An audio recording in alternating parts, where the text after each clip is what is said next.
किसी के बारे में बुरा बात करने से तुम्हारी ज़ुबान बस ख़राब नहीं होती है, तुम्हारा मन ख़राब हो जाता है और तुम्हारा मन गलत की ओर तुरंत चल पड़ता है। जब एक व्यक्ति की तुम शिकायत कर रहे होते हो ना, तब दिमाग में 4 5 6 लोग, नहीं तो 2 3 तो उसके आसपास वाले आ ही जाते हैं, जिनसे तुम एक साथ नफरत करते हो। और वही नफरत वाली शक्ति, वही नफरत वाली ऊर्जा तुम मन ही मन उन तक अपनी भेज कर दरार को और बढ़ाते हो। और उसके बाद अपने मन को ये समझा देते हो कि तुम्हें इसी विषय में और सोचना है, और इस तरह तुम अपने साथ भी बुरा करते हो और अपने रिश्ते जो जितना जहाँ पर भी था ना, उसको और थोड़ा पीछे कर देते हो। इसलिए मैं तुमसे हमेशा कहता हूँ, अगर कोई चीज़ बुरी लगे कि कोई किसी को धोखा दे रहा है या कोई चीज़ गलत हो रही है जो तुम्हें दिख रहा है ना, अगर उसका जिक्र करना ज़रूरी है, बहुत ज़रूरी है ना, तो एक बार करो उसका जिक्र, बार बार नहीं, एक बार जिक्र करो। और एक बार जिक्र कर लिया, बस उसके बाद काम खत्म है। उसके बाद नहीं, जिसको बताना था, जिसको जानना ज़रूरी था, उसको सारी बातें बता दिए, बस खत्म। यहाँ तक कि तुम ये भी जान लो कि अगर तुम बार बार एक ही बात दोहराओगे ना, तो सामने वाले को लगेगा कि ये तो हमेशा ऐसी ही बातें करता है, फिर वो तुम्हारी बात पर ध्यान भी नहीं देगा। ये सब तो तुम्हारे साथ हुआ है पहले भी, तुम तो ये जानते हो, फिर भी मुझे आश्चर्य होता है कि मुझे समझाना पड़ता है।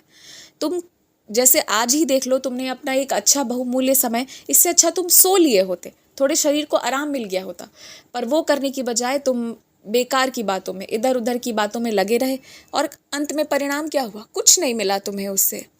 समय नष्ट हुआ, समय की बर्बादी हुई, और कहाँ कुछ हुआ उससे।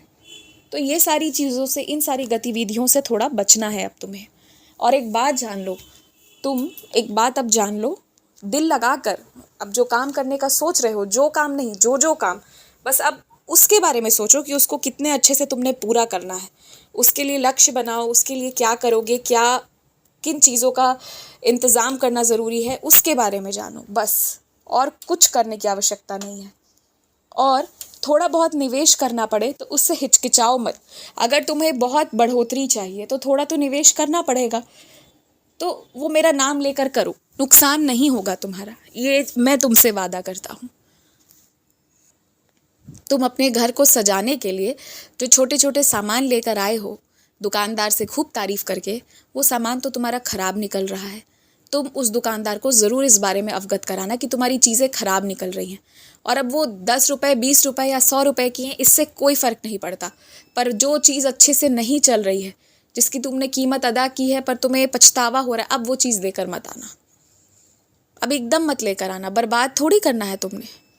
तुमने धन को संचय करना है ताकि उससे तुम अपने परिवार, अपने समाज को खुशी दे सको, इज्जत की ज़िंदगी जी सको, अन्नदान कर सको। बस यही ध्यान रखो। खूब खुश रहो।